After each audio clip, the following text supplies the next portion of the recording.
Segala upaya untuk mematikan oposan itu anti demokrasi bagi saya. Bahkan ada senior Bang Deddy juga itu Pak Effendi Simbolon yang mengatakan harusnya Hasto Kristianto itu berterima kasih karena Pak Presiden Jokowi menahan kasus ini 4 tahun. Lah kalau kasus ini ditahan 4 tahun, obstruction of justice, Bang. Ada Presiden Jokowi. yang harus dipanggil itu. Iya. Nah, pertanyaan besarnya dalam korupsi Pertaniaga tidak ada pemanggilan terhadap Menteri BUMN. Yang ada adalah Menteri BUMN bertemu dengan Jaksa Agung jam 11 malam. Kebetulan kebakaran di kilang tertentu di Pertamina ketika heboh oplosan. Semua serba kebetulan, Bang, tapi tepat sasaran.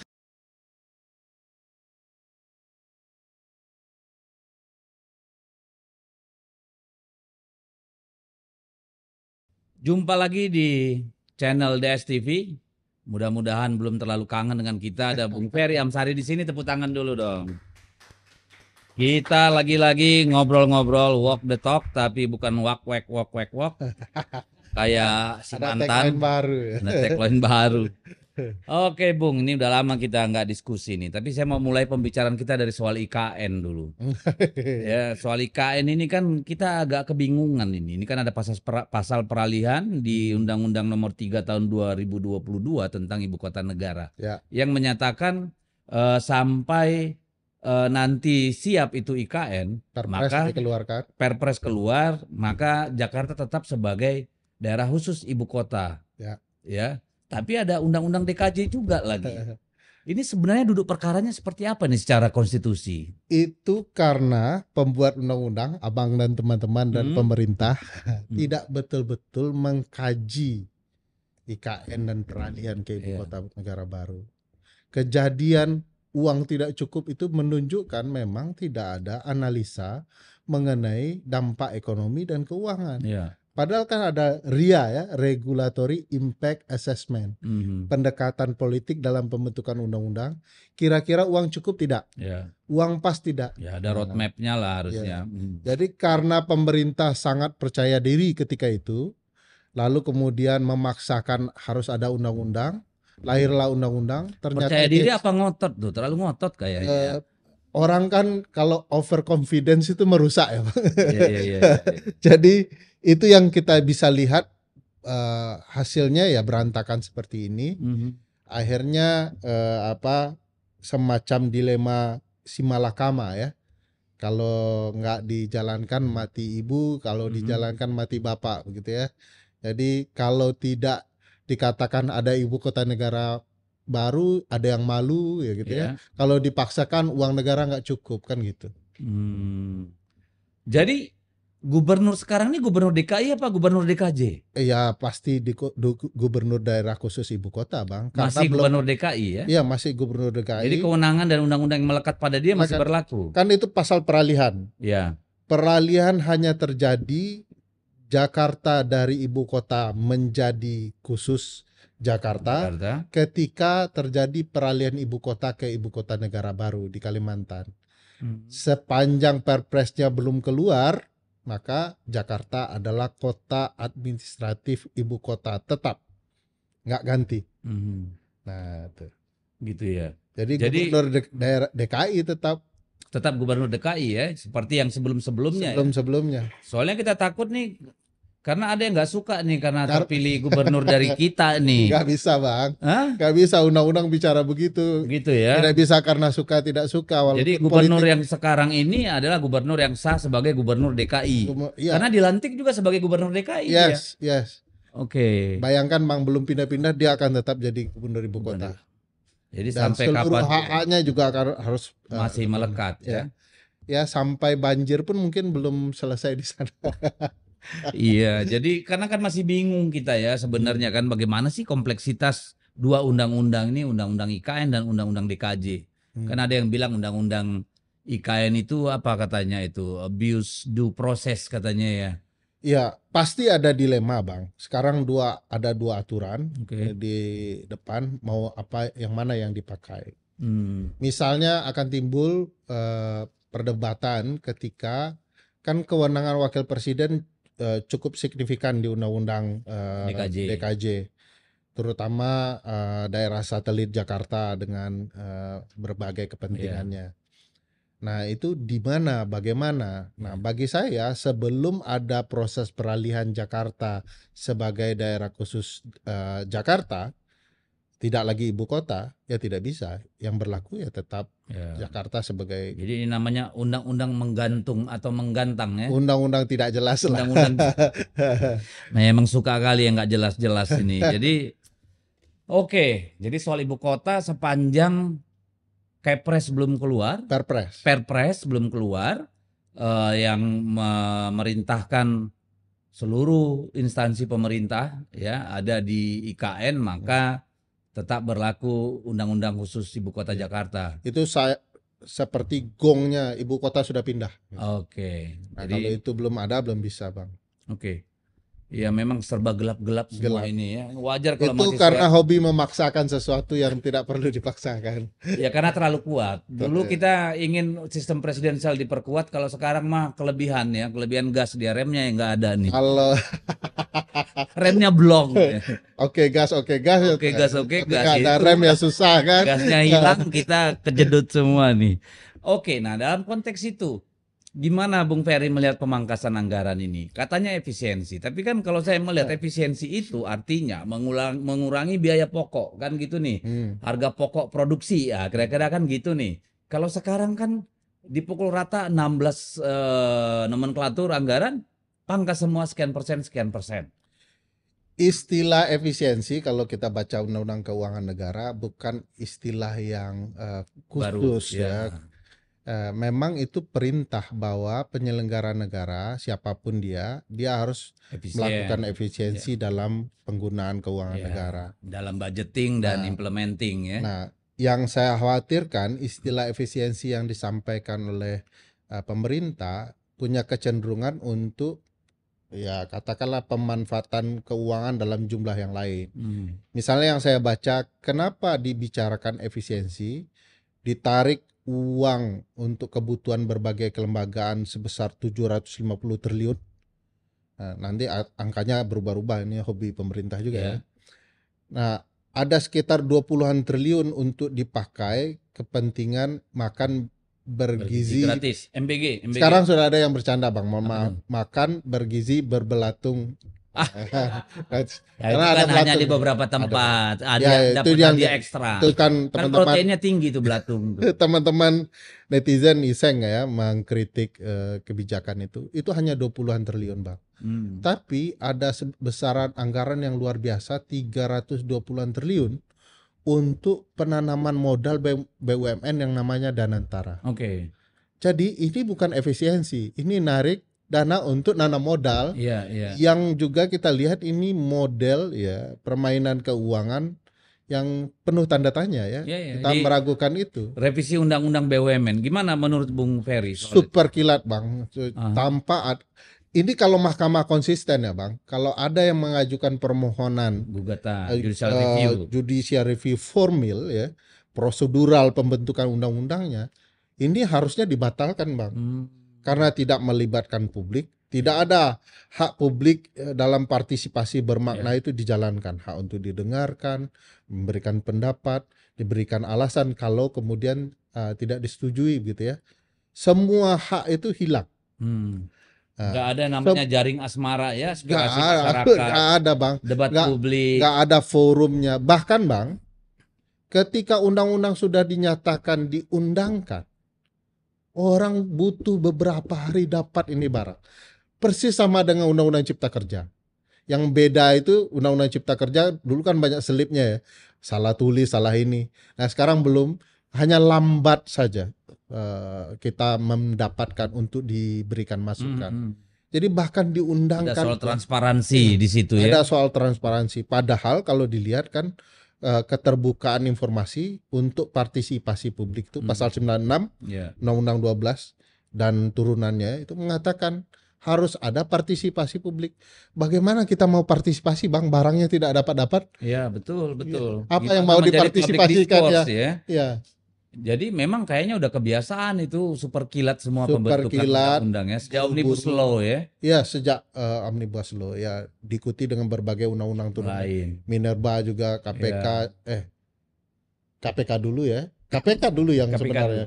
Baru Cipta Kerja, Minerba, hampir Mahkamah Konstitusi dan BUMN kalau sekarang. Nah, apa yang berbeda di Undang-Undang BUMN ini yang atau katakanlah yang berpotensi jadi masalah menurut Bung Ferry? Ini ada beberapa pendekatan.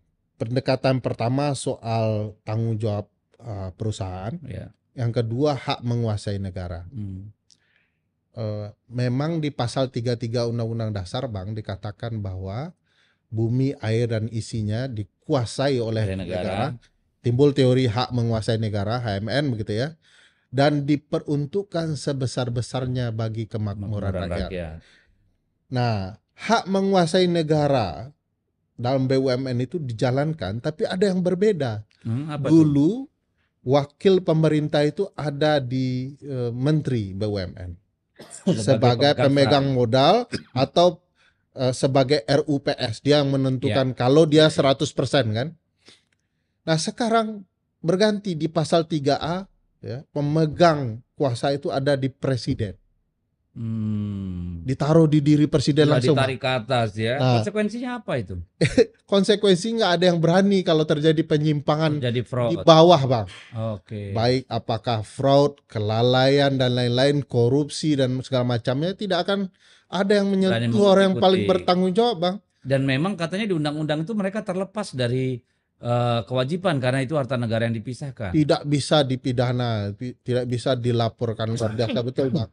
Itu gagasan memisahkan uang negara dengan uang BUMN itu menurut saya itu gagasan tidak masuk akal. Itu menghindar dari tanggung jawab pengelolaan negara. Bagaimanapun tuh uang dasarnya dari uang negara. Coba Abang bayangkan, uang rakyat kan? Coba Abang bayangkan negara kasih uang, tolong dikelola, tapi dianggap bukan uang negara.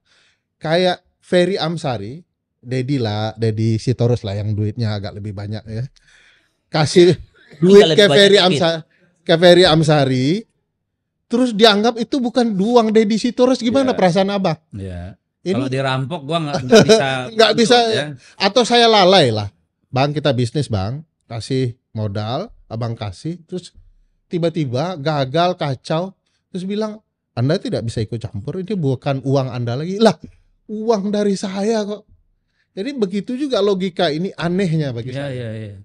Dan ada yang paling ditakuti orang itu, dan banyak pengamat sudah ngomong ya, dengan memasukkan perbankan, bank milik negara ke dalam Danamantara itu, karena sebagian besar kan itu uang publik, ya. Belum lagi bahwa itu bisa berdampak sistemik. Gimana kalau Bung Ferry melihat? Saya mulai ragu itu Bang, mulai cek-cek uang di bank. Nggak seberapa sih, cuman kalau tiba-tiba terjadi rush, orang khawatir dan segala macam, atau ada penggunaan uang tanpa sepengetahuan kita untuk kepentingan tertentu, lalu nanti pertanggungjawabannya tidak bisa kita ketahui siapa. Jadi ada pertanyaan orang tentang good governance-nya di dalam tata kelolanya ya. Itu apalagi mereka tidak punya konsekuensi hukum. Dua loh Bang, good government dan good corporate governance. Dua hal yang mestinya harus aja dia udah nggak bisa. Jadi memang akan timbul pertanyaan besar yang mestinya disadari oleh tim presiden, bahwa ini akan menimbulkan masalah yang bukan tidak mungkin akan sangat cepat menimbulkan kekhawatiran. Nah, itu kan langsung terlihat di bursa kita kan ambruk. Saham bank-bank itu juga langsung ambruk kan kemarin. Istiqomah di atas 16.000 kan harga rupiah kita. Orang menarik keuangannya, ada uang menurut teman-teman pakar ekonomi 21 triliun keluar dari Indonesia. 1.200 ya? 2 triliun. Nah, saya waktu capital outflow. Itu saya teman-teman cerita, wah kalau begini memang akan ancaman. Akan selalu ada relasi ya Bang, politik, hukum, ekonomi ya. Oh iya, pasti. Dan itu erat hubungannya kan. Bagi orang yang mengerti bagaimana sebuah negara berfungsi, ada hubungan yang sangat signifikan antara tata kelola pemerintahan dan kepastian hukum kan. Ya kan mulai kita dengar ya teman-teman mahasiswa terutama Yogyakarta yang teriak revolusi ya. Dan saya mengkhawatirkan begini, selalu revolusi itu memakan korban. Makan anaknya sendiri biasa. Dan ini kan ulah dari penyelenggara negara yang tidak peduli dengan nasib anak bangsa sendiri. Kalau kekacauan ini timbul, ya mau tidak mau orang akan teriak ya. Dan bagi saya itu mengkhawatirkan. Jadi memang respon pasar tuh langsung kelihatan ya. Tidak saja karena ambruknya bursa kita, ada capital outflow yang sangat besar, tapi juga itu kredit rating kita langsung, bursa kita juga diturunkan kan, menjadi apa istilahnya itu dia bilang underwriter apa gitu saya lupa. Itu kan berdampak terhadap orang yang mau investasi di kita ya. Iya, teman-teman ekonom yang kita kenal ya, Selius dan lain-lain memang mengkritik besar ya proses apa yang sedang terjadi ini. Dan bagi saya memang sebagai orang hukum ya, dan hukum tata negara ya, ini perlu diperhatikan betul kira-kira dampak kebijakan ini terhadap ekonomi dan situasi politik. Betul, karena dulu krisis ekonomi 97 itu kan dimulai dengan adanya rush di perbankan kan, yang akhirnya berdampak terhadap kurs mata uang kita. Dan lalu berubah menjadi krisis sosial politik kan, menyebabkan Soeharto jatuh pada waktu itu. Betul. Nah ini harus hati-hati kan sebenarnya ya. Ya mudah-mudahan nanti dibuktikan bahwa pengelolaan dana Antara itu betul-betul bisa dipertanggungjawabkan. Ya. Tapi ada harapan itu kok ketawa nih. Saya kok Abang memberikan harapan ketika kita nggak terlalu yakin dengan itu. Saya mau berkata seperti Abang tapi saya nggak berani. Ya kan harus ada sisi pandang optimis juga lah. Iya Bang, betul. Tetapi kan saya pikir membahagiakan publik saat ini perlu dari sikap dan tindakan pemerintah. Bukan cuma omon-omon. Bukan omon-omon. Itu memang harus terlihat betul dalam sikap. Saya simpati dengan pilihan Pak Prabowo yang turun ke daerah banjir ya, dengan jalan kaki. Tapi itu tidak cukup. Ya, itu waktu kampanye boleh lah. Boleh lah ya. Sekarang kan yang penting actionnya apa ya? Karena gini Bang, dia logika teman-teman. Kalau datang ke tempat banjir, salaman, cium anak kecil, oke, that's fine ya. Tetapi ya kalau kebijakan masih menggunakan 20 juta hektar hutan untuk ini, itu sama aja Anda pro banjir begitu ya.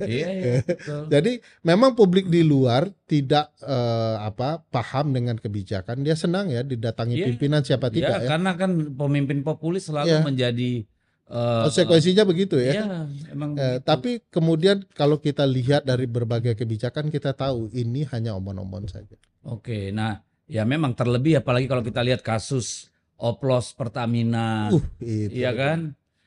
Kasus kemarin tabung LPG, LPG 3 kg. Minyak kita yang ternyata tidak perlu 1 kilogram padahal harganya sudah naik Rp3.500 per kilo. Jangan-jangan hampir seluruh minyak begitu kan? Itu dia. Jadi memang ya saya harus optimis tapi ya realitanya nanti kita tunggu. Seperti tadi kan, misalnya presiden datang ke tempat banjir, pertanyaannya tahun depan datang lagi nggak? Atau banjirnya tuntas, kan gitu nih. Aduh, memang capek deh. Oke, jadi memang agak ini ya, walaupun mengkhawatirkan, tetapi tetap kita harus memberi kesempatan kan untuk, ya kalau bagus nanti silakan teruskan, tapi kalau misalnya salah tidak ada masalah juga kalau direvisi kan gitu ya. Iya, pemimpin itu kan harus siap Bang, menanggung malu kalau memang langkahnya salah. Ada dua pilihan, memperbaiki kebijakannya atau dia mundur, step down.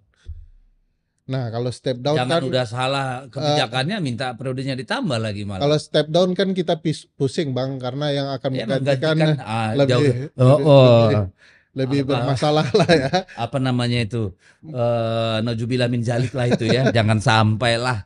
Kalau sampai itu terjadi kagak tahu, kabur aja dulu kali ya. Aduh, kabur kemana juga gue bingung nih. Nah, kemudian kita melihat ketika anak-anak muda, mahasiswa kita berteriak, melihat begitu banyaknya hal-hal yang patut dipertanyakan, mereka keluar turun ke jalan dan bicara Indonesia gelap. Terus tiba-tiba kita melihat ketua BEM UNER itu dipersekusi, itu rumahnya didatangi, di demo, lalu dia diperlakukan seperti kriminal, ya diseret oleh polisi. bukan kita membenarkan kata-kata yang dia pakai ya, tetapi apa memang sudah seperti itu nih kita ini. Jadi kalau ada pemimpin dibela soal hidup mati, ya kan? Lalu hukumnya gimana itu pasal penghinaan presiden itu? Setahu saya kan itu sudah dianulir oleh MK. Harus delik aduan gitu. Itu gimana melihatnya? Ya, waktu KUHP terkait penghinaan presiden ya, pencemaran nama baik juga kan dianggap sebagai pasal karet. Ya. Sudah Hadzai artikelen. Hadzai artikelen. Dan sudah diperbaiki oleh MK bahwa itu tidak cocok dengan prinsip sistem presidensial. Kalau negara kerajaan oke, karena ada gagasan perlindungan terhadap keluarga raja gitu ya. Nah, karena kita bukan raja seperti pemerintahan Belanda, mestinya ketika kita lepas dari penjajahan itu sudah hilang. Nah, cuman selalu pemerintahan yang otoriter punya alasan ya, pembenar ya. Apalagi kan pasal itu hidup lagi di KUHP yang baru. Oh, ada? Ya, hidup lagi, Bang. Loh, harusnya kan nggak bisa kalau sudah dikunci oleh MK. Nah, itulah ajaibnya Republikan. Di KUHP yang baru itu ada lagi. Hidup lagi. Jadi dia bukan delik aduan lagi. Nah, jadi ada upaya pelaporan sudah bisa. Oh, ada orang yang melaporkan sudah bisa. Sudah bisa. Jadi menarik sebenarnya penghidupan pasal itu. Tapi itu kan berlaku 2026, Bang. Oh, belum sekarang. Harusnya enggak. Nah, ini cara berpikir hukum pemerintahan yang otoriter ya begitu. Gunakan segala upaya ketakutan untuk kemudian membuat rasa pertakut itu muncul. Ya, membunuh kesadaran publik. Kritisnya. Kalau ngutip Voltaire sederhana, Bang. Ciri-ciri demokrasi itu pemerintah yang takut kepada rakyat. Ya. Jadi ketika mau nangkap dia sampaikan hak dulu. Ya. Miranda rules.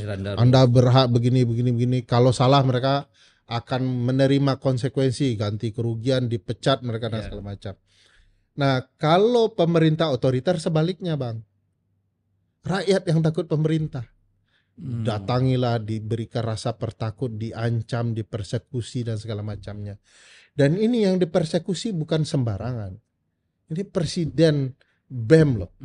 Civitas Academica, intelektual kampus yang dipertakut. Saya malah merasa di titik tertentu, mohon maaf bahasanya, Bang, merasa senang bahwa ini menunjukkan bahwa memang Anda bukan pemerintahan yang demokratis. Di titik itu saya yakin teman-teman mahasiswa akan malah berkuat konsolidasinya. Ya, bertambah marah justru ya. Ini pemerintah beruntung ya, ketika kekecewaan publik mahasiswa terhadap kebijakan pemerintah, tabung LPG dan lain-lainnya itu, setelah itu berhadapan dengan Ramadan. Jadi agak slow down. Ya. Tetapi bukan berarti kampus terutama mahasiswa tidak memetakan problematika yang ada. Makin kesini kan makin kacau, Bang. Ya. Ada lingkaran istana yang melanggar undang-undang TNI, ada yang kemudian mengabaikan tutur krama yang tepat bagi publik, ada kebingungan dalam pelaksanaan pemerintahan. Kalau kades kohotnya dalam kasus pagar laut bersalah, apakah dia yang satu-satunya bisa menyebabkan 30 pagar 30 km? Sehebat apa ini kepala desa? Saya yakin terlibat semua banyak pihak dan intelektual yang namanya mahasiswa memperhatikan ini nggak adil. Ada orang yang sedang dikorbankan. Nah, ini mungkin akan jadi diskusi-diskusi selama Ramadan ya, dan tidak mungkin akan meledak setelah Lebaran gitu ya. Nah, kriminalisasi terhadap tadi tuh anak mahasiswa BEM, meskipun kita itu debatable ya kata yang digunakan itu ya. Tapi kalau saya sih melihat ya kita udah biasa yang kalau cuma begitu kan nggak mengganggu apapun ya sebenarnya. Tapi yang lebih berbahaya ini kan ketika kelompok-kelompok oposan kemudian dikriminalisasi.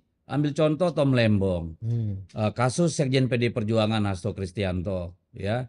Banyak kasus yang lain yang bisa kita tunjukkan, elaborasi. Tapi misalnya kasus Hasto nih, ya kasus Hasto itu dia sudah diberikan, dia itu punya hak untuk melakukan pra peradilan. Ya kemarin pra peradilan kedua itu Sudah ditentukan hakimnya siapa, jadwal sidangnya sudah ditentukan. Lalu tiba-tiba KPK itu bersiasat untuk mempercepat proses pemberkasan P21-nya sehingga langsung sidang nanti tanggal 14 kalau nggak salah. Ini akal-akalan atau seperti apa sebenarnya? Saya sudah dari awal tidak suka dengan kasus ini, Bang. Segala upaya untuk mematikan oposan itu anti demokrasi bagi saya. Kalau niat ini sedari awal mau diproses, sudah 4 tahun yang lalu itu diproses. Bahkan ada senior Bang Deddy juga itu Pak Effendi Simbolon yang mengatakan harusnya Hasto Kristianto itu berterima kasih karena kami Pak Presiden Jokowi menahan kasus ini 4 tahun. Lah kalau kasus ini ditahan 4 tahun, obstruction of justice, Bang. Ada Presiden Jokowi yang harus dipanggil itu. Iya. Nah, pertanyaannya kenapa seterang benerang ada bukti Pengakuan, obstrak itu yang diproses hanya Sekjen PDIP yang kebetulan adalah oposisi. Lalu Tom Lembong kebetulan oposisi. Dan beberapa kasus yang kita lihat yang mengarah kepada kubu oposisi. Saya tahu ada kasus para pendukung 03 sekarang sedang naik berjenis-jenis bentuknya ya. Ada yang perdata, ada ini, ada itu ya. Dan ini menunjukkan bahwa ada upaya untuk mematikan oposisi. Nah itu menurut Bung Ferry, apakah di penguasa yang sekarang atau siapa yang bermain ini? Emang ada bedanya? Hah? Nggak beda ya? Dulu sama sekarang maksudnya? Gimana? Apa katanya ini ganti jubah aja. Tetapi dan itu kan yang dituding oleh banyak pihak karena nuansa itu masih terasa. Ya. Saya tidak melihat peran Pak Jokowi berkurang walaupun beliau mengatakan mau pulang kampung dan istirahat. Ternyata tidak istirahat juga. Ada di Danantara gitu ya, ada di berbagai kegiatan presiden terpilih, dan saya merasa memang nuansa kepentingan itu sudah dari awal kita duga. Karena kan kita sudah sampaikan bahwa ada 50% menteri Pak Presiden Joko Widodo masih di kabinet. Dan itu penting-penting. Menteri yang berkaitan dengan Danantara, Menteri BUMN, Jaksa Agung, Pak Kapolri, Pak Kapolri, Ketua Danantara, tim sukses dan segala macam gitu ya. Dan 17 orang itu semua adalah figur-figur penting dalam kekisruhan ini. Bagaimana Abang bisa mengatakan beda ini barang? Ya. Jadi kostumnya ini apa 2.0 lah gitu ya. Dari Presiden Joko Widodo. Nah, kepentingan inilah yang juga terasa dalam proses penegakan hukum. Iya, dan itu ditunjukkan secara langsung, secara verbal maupun gestur dari presiden yang sekarang ya, bahwa presiden yang lalu itu memang masih menjadi main konsideran gitu ya, menjadi konsideran utama dalam pengambilan kebijakan. Iya, main konsideran dan main kontradiktif. Kalau Abang lihat kan sempat sahut menyahut ya antara Hasto Kristianto dan Joko Widodo. Soal siapa yang bertanggung jawab merusak KPK. Revisi undang-undang KPK. Kalau kita sederhanakan dalam ilmu perundang-undangan, yang pasti paling bertanggung jawab presiden. Iya dong. 5 tahapan pembentukan undang-undang ada di presiden. Sementara DPR hanya 4 tahapan. Kedua fraksi, kalau Hasto Kristianto dan PDIP ingin dari dulu, sudah berubah undang-undang KPK itu. Karena dari zaman Pak SBY sudah mau dirubah. Dan satu-satunya presiden yang berhasil mengubah undang-undang KPK adalah Joko Widodo. Jadi kalau soal paling bertanggung jawab, ya nggak bisa tudingan mengarah kepada Presiden Joko Widodo. Jadi jawab soal ini sebenarnya adalah alasan palsu dari Presiden Joko Widodo saja, bahwa saya tidak terlibat. Kalau soal palsunya sih sudah terbukti dan teruji ya. Kan kita lihat itu. Pembelaan dirinya kan adalah bahwa itu kan tadinya tidak saya tanda tangani gitu ya, itu inisiatif DPR. Kita tahu persis siapa yang mengendalikan DPR pada waktu itu kan, sama seperti kasus Omnibus Law dan sebagainya gitu. Saya ceritakanlah pengalaman saya sama Pak Presiden ya. Saya kan pernah diundang Pak Presiden soal ini presiden mana nih? Presiden Joko Widodo. Jokowi. Ya nilainya tidak sama tapi ini Presiden Joko Widodo. Waktu itu setelah revisi undang-undang, publik kan protes. Beberapa orang demo besar di mana-mana. Ya, diundang untuk memberikan masukan. Masukan saya ke presiden adalah keluarkan Perpu. Jawaban presiden, untuk apa ngeluarin Perpu? Kalau keluar Perpu nanti ditolak oleh DPR. Kan DPR yang menginginkan. Pak Presiden, kami tidak peduli dengan DPR. Yang ingin kami tahu, Bapak berdiri di mana? Di mana? Berdiri di rakyat atau di DPR? Diam, tidak menjawab. Sampai sekarang tidak keluar Perpu. Artinya presiden yang menginginkan. Kalau presiden mau membela KPK, keluarin Perpu, selesai itu. Pada waktu itu. Nah, jadi dari cerita itu sebenarnya kita bisa tahu presiden yang punya kepentingan mengendalikan, apalagi satu-satunya presiden semenjak 2003 yang bisa memilih pimpinan KPK 3 kali hanya Presiden Joko Widodo. Betul. Kurang kemanfaatan apalagi Presiden Joko Widodo terhadap MK kita aja mengiyakan itu boleh ya. Kalau undang-undangnya jelas ya, dalam satu masa jabatan hanya boleh memilih melantik 1 periode KPK. Dan tidak peduli kan? Nggak peduli. Emang nggak ada takutnya bareng ini gue lihat ya. Aduh. Karena ada adik ipar juga, Bang. Iya betul. Makanya Abang sebarkan dong keluarga Abang di mana-mana ya. Ada di MK. Ya kita nggak sejelek itu sih. Memperbanyak keluarga kata Pak Jokowi, memperkuat silaturahmi. Aduh. Jadi oke, kriminalisasi terus berjalan kepada lawan politik, kepada mahasiswa sudah mulai. Mahasiswa ada yang baru, Bang. Apa itu? Presiden BEM UI sekarang dipilih oleh rektor. Hah? Ini satu-satunya kayaknya di Indonesia nih. Dipilih oleh rektor. Dipilih oleh rektor, ditunjuk. Bukan dipilih. Rektornya kuliah di mana itu dulu ya? Kalau disebut kuliahnya di mana kan takut juga kita kan. Karena kampus kita beda nanti. Kayak menyerang. Tapi ini jelas tidak demokratis, ada upaya mengendalikan gerakan mahasiswa, dan saya merasa salah satu kunci pergerakan nasional itu ada di mahasiswa UI juga sebagai Ivy League-nya pendidikan di Indonesia. Dan kalau kemudian ketua BEM bisa dikendalikan oleh rektor, itu artinya bisa dikendalikan oleh menteri. Tidak ada lagi nuansa kritik yang membangun.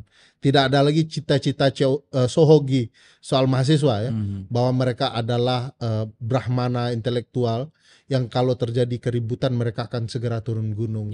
Menjaga nalar bangsa ya, nurani bangsa.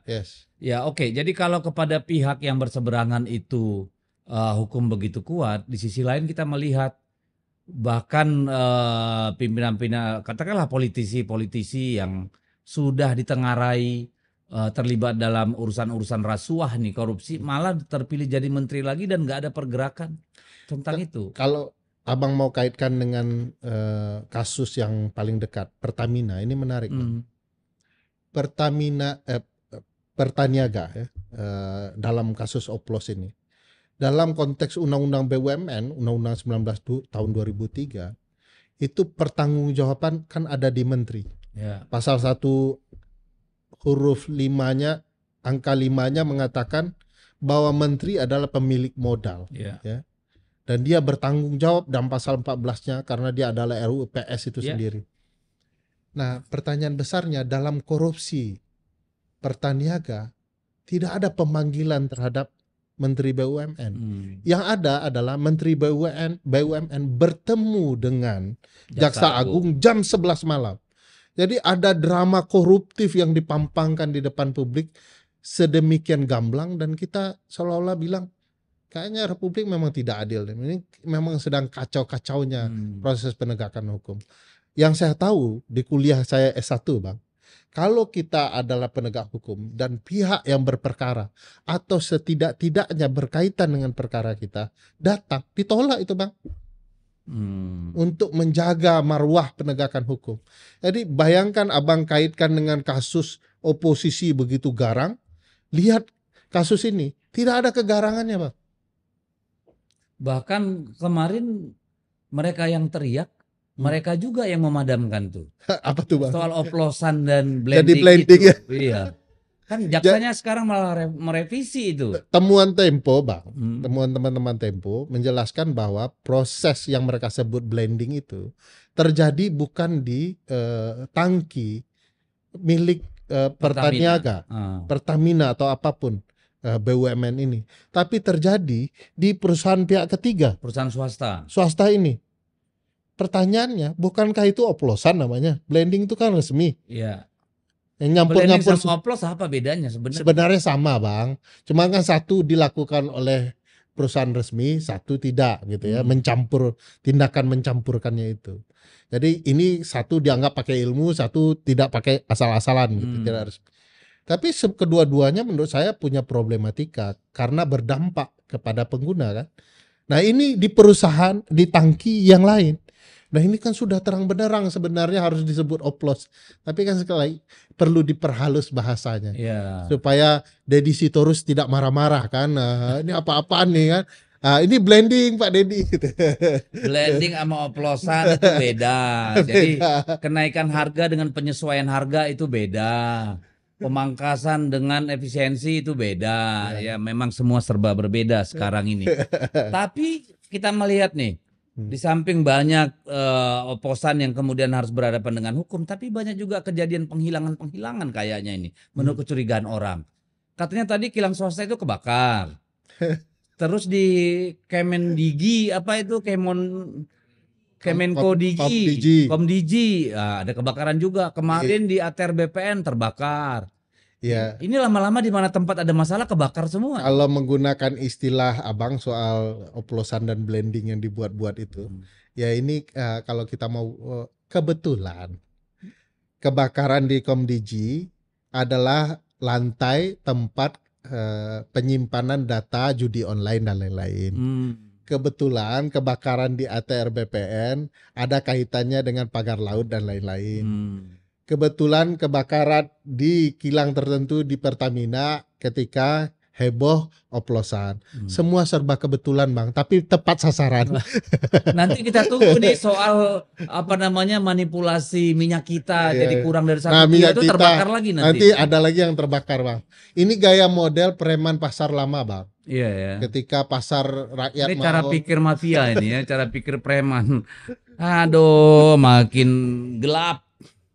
Nah, tapi di tengah itu tiba-tiba Pak Presiden kita yang terhormat ini mengundang para oligarki nih, para konglomerat ke istana, itu gimana membacanya? Membacanya saya melihat tidak punya perasaan. Perasaan pasti ada lah. Enggak Bang, kalau punya perasaan Bang, tidak akan mungkin orang yang sedang diributkan oleh publik luas soal pagar laut tiba-tiba diundang Bang. Kan presiden harus punya rasa Bang. Kalau di Melayu itu ada rasa peresa namanya. Diperiksa lagi kira-kira orang tersinggung nggak? Etis nggak gitu ya? Terasa nggak sama orang gitu ya? Jadi ketika ada kasus itu yang diundang orang yang diduga bermasalah, kesan yang timbul oleh publik, kok Pak Presiden nggak peduli dengan apa yang dikeluh kesahkan orang. Jadi, tapi kan udah nggak ada masalah. Karena kan SHM mereka itu tidak lagi dicabut, tapi tetap menjadi milik mereka. Itu yang soal perasaan Bang. Dan korbannya hanya kepala desa. Kalau soal hukum mungkin bisa, hanya kohort yang bermasalah. Itu pun ajaib ya. Ada kepala desa bisa mengganti kerugian 48 miliar. Kepala desa Bang, kohort itu menurut menteri bisa sanggup mengganti kerugiannya 48 miliar. Saya mulai berpikir kayaknya jadi kepala desa lebih bagus daripada jadi dosen. Tapi kepala desa yang ikut pagar laut. Ya kan ada juga kepala desa yang ikut pemilu curang. Oh iya. Banyak profesi kepala desa sekarang Bang. Multifungsi ya. Nah itu menunjukkan perasaan. Kalau soal hukum kepekaan itu harus ada. Jadi dia bisa mengatakan proses hukum sudah berjalan dan segala macam, tapi nggak boleh mengundang orang yang dianggap publik punya relevansinya dengan perkara itu. Nah, itu yang harus dijaga oleh istana agar perasaan. Tapi kan dijaga. Misalnya kemarin menteri yang di reshuffle ngaku didatangin sama Sekap. Ya, karena menjaga perasaan publik karena dia di demo di kantor dan oleh mahasiswa, maka dia di reshuffle itu kan udah bentuk menjaga perasaan publik tuh. Saya berpikir Bang, waktu milih menteri, wawancara, terus ada proses retreat, nggak diperiksa nih mentalitas orang. Harusnya ikut cara Bu Mega ya, disuruh orang tes psikologi ya. Tes psikologi dong. Mungkin ada, tapi kan ada pembiaran. Orang yang punya masalah psikologi terus aja dilanjutkan. Atau apapun problematikanya. Artinya dalam waktu tidak sampai 4 bulan, Bang. Reshuffle. 100 hari lebih doang ya. Iya, 100. Artinya waktu ngangkat menteri yang 107, 109 itu kayaknya terburu-buru, tanpa pertimbangan, maksain keadaan. Jadi kalau ditanya mau reshuffle tanpa memberikan alat ukur yang pasti kepada publik, menurut saya juga ada bermasalah. Jadi belum lagi caranya ya, Sekap datang ke rumahnya secara pribadi, bukan dipanggil oleh presiden yang mengangkat ya. Ya, presiden kayaknya nggak juga sanggup bicara kayaknya ya, secara langsung ya. Karena ada banyak problematika di Kemendikti-Saintek itu banyak, Bang. Tidak hanya menteri, birokratnya juga masalah. Uang tukin kita nggak dibayar nih kalau mau curhat ya. Dosen-dosen kan tidak dibayar. Jadi banyak problematika. Tapi katanya itu nggak dipotong. Nggak dipotong. Tukin itu. Nggak dipotong, nggak dibayar, Bang. Oh, nggak dibayar? Nggak dibayar. Ada teman-teman saya, Bang, sudah puluhan tahun tidak dibayar. Teman-teman itu tukinnya untuk PNS yang ditempatkan di perguruan tinggi swasta. Ada loh, Bang, satu orang itu yang ASN-nya, Bang, itu tukinnya tidak bayar sehingga kalau dikumpulkan 500 juta, Bang, satu orang. Betapa jahatnya ya. Bayangkan, Bang, orang tidak dibayar. Tiba-tiba dipakai untuk Danantara loh, Bang. Saya kepikiran, sempat kami berdoa, ini bercanda kami ya, Bang. Para dosen tuh ketika efisiensi terkumpul 750 triliun, ada teman-teman dosen yang mengatakan jangan-jangan ini adalah upaya untuk membayarkan hutang-hutang tukin ini. Ternyata untuk Danantara, Bang. Iya, harusnya kepada ini kan apa namanya, beban yang harusnya diselesaikan oleh pemerintah. Kalau kita masih merasa pendidikan adalah faktor yang penting mengembangkan bangsa. Kalau pendidikan adalah cara untuk mencegah banjir, bukan sekedar datang. Kalau pendidikan untuk mengetahui oplosan atau blending. Kalau pendidikan untuk mengetahui bahwa mana yang perkara pemberantasan korupsi sesungguhnya, mana yang permainan politik. Kalau masih yakin pendidikan perlu diperbaiki. Dan itu semua yang sekarang kita nggak yakin ya. Nggak yakin. Terima kasih poin ini, Bang, sempat curhat. Iya, soal tukin ini penting karena soal bagaimana apa namanya semangat para pengajar kita di perguruan tinggi itu untuk apa namanya mencerdaskan kehidupan bangsa, kan kira-kira seperti itu. Memang cukup menyedihkan ya. Nah, sekarang ada lagi persoalan nih soal apa namanya CPNS dan P3K yang kemudian ditunda nih tiba-tiba ditunda. Itu kan nggak sinkron, Bang. Katanya mau berkelanjutan. Presiden X ke Presiden Y. Presiden Joko Widodo dan Presiden Prabowo. Setelah proses seleksi dilakukan oleh Presiden Joko Widodo, ternyata ditunda oleh Presiden Prabowo. Di mana keberlanjutannya, Bang? Di antara mereka aja tidak jelas, Bang. Yang jelas di mereka adalah kalau sudah berkaitan kepentingan bisnis. Kalau itu jelas. Kalau itu jelas. Jadi langsung lanjut mantan presiden masuk dalam struktur. Tapi kalau sudah soal kepentingan publik, tiba-tiba suka-suka saja berganti, Bang. Jadi Indonesia gelap atau gelap? Gitu. Ini sudah gelap gulita lah ya. Gulita ya. Oke, tapi gimana dong caranya mengkoreksi ini? Ya, saya masih berharap ada perubahan ya. Tapi kalaupun tidak terjadi, pemegang kedaulatan yang harus bertindak. Kebetulan di kampus saya itu tiap hari, Bang, kalau masuk koridor kampus saya itu ada perkataan Bung Besar, Insinyur Soekarno.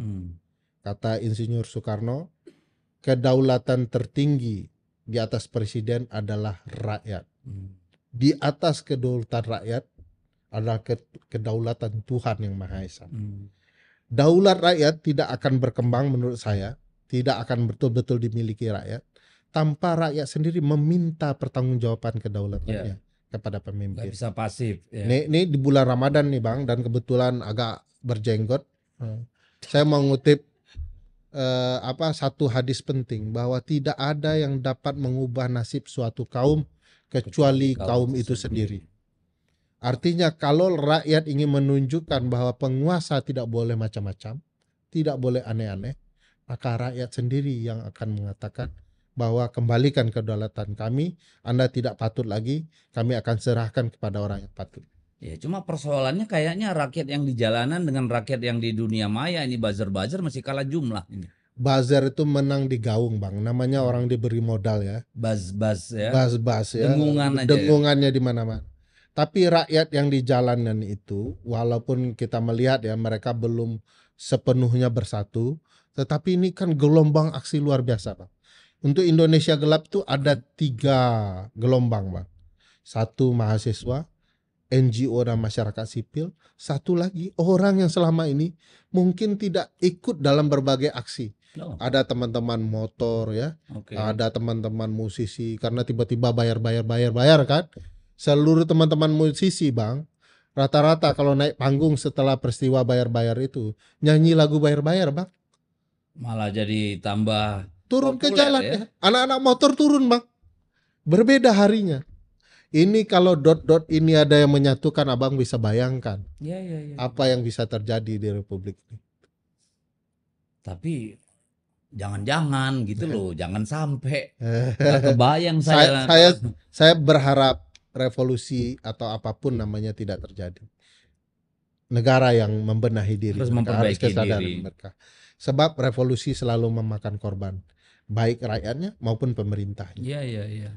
Dan saya sih berharap, Bang, kalaupun terjadi revolusi, satu hal yang harus dipikirkan orang, bahwa jangan sampai kehilangan kesempatan untuk mengadili biangnya.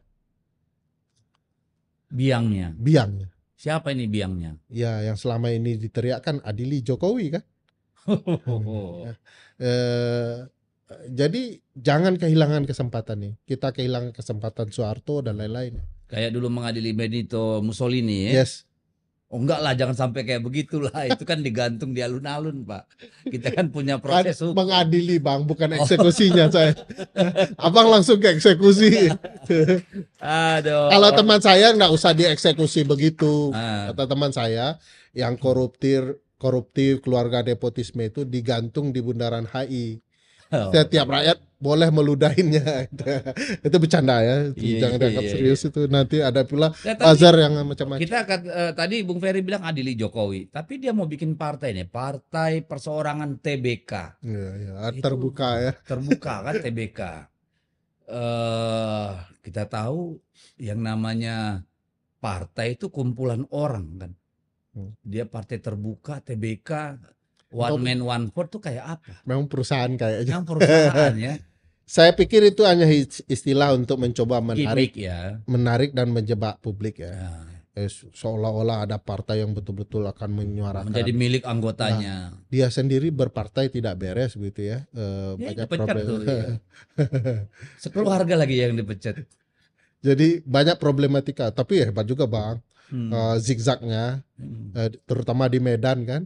Ngambil tiketnya dari kuning, jadinya partai abu-abu kan gitu ya. Itu canggih juga kelicikannya. Jadi, nah sampai mana tadi soal partai itu, menurut saya problematikanya luas. Dan kalau targetnya menurut saya memang mengejar 2029, harusnya Presiden Prabowo antisipasi ini langkah-langkah politik liar seperti ini. Kalau memang berniat koalisi, tidak akan jadi lawan kan di kemudian hari. Tapi kan tabiatnya Pak Jokowi kan begitu ya. Dekat tapi kemudian jadi lawan. Nah, ini problematika yang menurut saya perlu dihitung cermat oleh Pak Prabowo. Apa niatnya mendirikan partai model begini? Dan saya nggak lihat ada tanda-tanda keseriusan buat partai, Bang. Kalau kata Guntur Romli itu untuk menyindir PSI katanya. Karena PSI itu ada Dewan Pembina yang berkuasa melebihi Tuhan tuh. Yang punya kewenangan yang tak terbatas, termasuk mengganti, memecat dan sebagainya. Bahkan ketua umum luar biasa. Itu masih di bawahnya Dewan Pembina itu. Itu dahsyat betul ya. Dahsyat itu. Ya, banyak juga hal yang mungkin terjadi ya. Ini sekali lagi untuk mengukur sesuatu bisa juga, Bang. Sejauh mana respon publik ya. Dan selalu kekuatan uang akan bicara di sini ya, untuk meruntuhkan banyak partai-partai yang lain yang sudah lama juga begitu ya, akan ada potensinya. Tapi sekali lagi saya tidak yakin publik tidak aware, Bang. Publik sadar nih ada masalah serius. Kalau kemarin tidak beres berpartai, kenapa kemudian dia buat partai? Kalau partai anaknya masih ada, kenapa tidak di sana saja? Ini ada hal yang sedang dipersiapkan dan motifnya bisa macam-macam. Jadi singkat kata ini yang ada di kepala setiap hari bagaimana soal kekuasaan ya, power ya. Begitu haus akan kekuasaan. Iya Bang, kalau dilihat ya, kalau publik mau mengukur indikasinya, kan sudah bisa Bang. Waktu kemarin lengser ke Prabon kan bilang mau tidur, mau istirahat, mau berkebun. Rupanya rajin sekali ke Jakarta. Sampai diantar pakai pesawat tempur tuh. Rupanya rajin sekali ke Jakarta, mondar mandir dan segala macam. Saya melihat lebih kepada gimmick yang selalu diumbar, tapi yang dipraktekkan beda.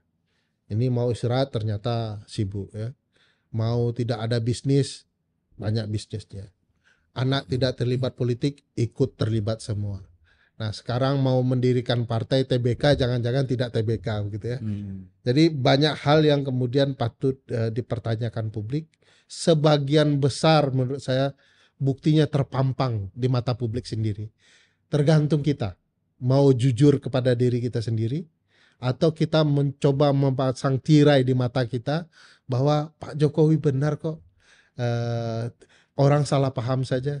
Saya ambil contoh sederhana. Dulu alangkah bangganya pendukung Pak Jokowi dengan mobil SMK. Yang menurut Pak Jokowi dalam satu wawancaranya, ini orang sudah antri mau ribuan yang sudah antri PO-nya. Ya kalau mau 3 tahun lagi gitu ya. Sampai sekarang sudah bertahun-tahun, 10 tahun barang itu nggak ada Bang. Kurang bukti apa lagi? Ya kalau mau sekali lagi karena ini bulan Ramadan dan sedikit berjenggot ya. Dusta apalagi yang engkau dustakan? Dusta apalagi yang belum kau lakukan gitu ya. Karena setiap tarikan nafasnya adalah dusta. Abang jadi romantis gitu. Iya. Banyak kenangan kayaknya. Loh, saya pernah menjadi orang yang di barisan terdepan membela dia. Berapa kali nangis ya Bang? Nangis nggak pernah. Kesal ada. Kesal ya, tapi ya itulah. Saya kan manusia biasa, bisa tertipu. Dan dia memang luar biasa, pintar menipu kan gitu. Iya, 270 orang tertipu. 270 juta orang. Oke. Nah, sekarang mungkin begini. Apa sih cara terbaik mengingatkan Pak Prabowo bahwa ada banyak hal yang harus dia koreksi kalau betul-betul dia ingin 5 tahun, 4 tahun ke depan, 5 tahun ke depan ini bisa mengubah Indonesia menjadi lebih baik? Pertama Bang, saya yakin tidak ada presiden yang mau ada matahari kembar. Ya. Kedua, presiden bagaimanapun adalah seorang presiden, dia pimpinan tertinggi. Kalau kemudian ada cawe-cawe dalam lingkaran kekuasaan presiden, bagi saya ada sesuatu yang perlu dijawab presiden. Kenapa seorang tokoh pemberani yang dikenal publik pemberani, mantan Danjen Kopassus, seolah-olah tidak terlihat keberanian? Masih disimpan kali. Disimpan terlalu dalam Bang. Sampai terlalu susah nyarinya, susah nyarinya. Bagi saya, kalau memang ada indikasi ya, sesuatu hal yang membuat Presiden Prabowo tidak mampu bersikap tegas terhadap cawe-cawe Presiden tegas Jokowi. Tegas kan udah sampai bilang endasmu. Tegas ke rakyat, tegas ke Presiden. Kalau endasmu ke Presiden Jokowi itu saya tunggu Bang. Kalau ke rakyat mah bisa, sudah berkali-kali beliau. Oh iya. Dulu pernah ngomong dasmu soal kartu-kartu kan di kampanye 2000 berapa ya, ekonomi meroket waktu berpisah dulu kan. Iya. Nah sekarang bergabung nggak berani, dasmu malah ke rakyat. Nah kalau memang ada sesuatu yang kemudian membuat Presiden Prabowo takut kepada Presiden Jokowi, yakinlah rakyat bersama Presiden Prabowo terhadap berbagai muslihat itu ya. Kalau sepanjang Pak Prabowo mau bersama rakyat. Tapi kalau bersama Pak Presiden Jokowi, ngapain kita bela Bang? Gitu ya. Tapi kan harusnya sepintar-pintarnya tupai melompat, ya tupai juga gitu ya. Oke, sampai di situ dulu obrolannya terlalu jauh ya. Terlalu jauh gitu kan, bahaya. Kita hanya berharap bahwa Pak Prabowo betul-betul kembali ke jati dirinya yang kita kenal ya. Tegas, berani. Mungkin soal waktu, tapi kita lihat. Dan tadi seperti disampaikan Bung Ferry, jangan sampai rakyat yang mengambil sikap itu gitu, karena tidak baik gitu ya. Kita berharap negara ini dikelola dengan baik. Ada banyak tantangan, ada banyak kekurangan, tapi jangan buang-buang waktu. Semakin lama semakin susah diperbaiki. Saya kira itu, sampai jumpa kembali. Dah, terima kasih. Terima kasih.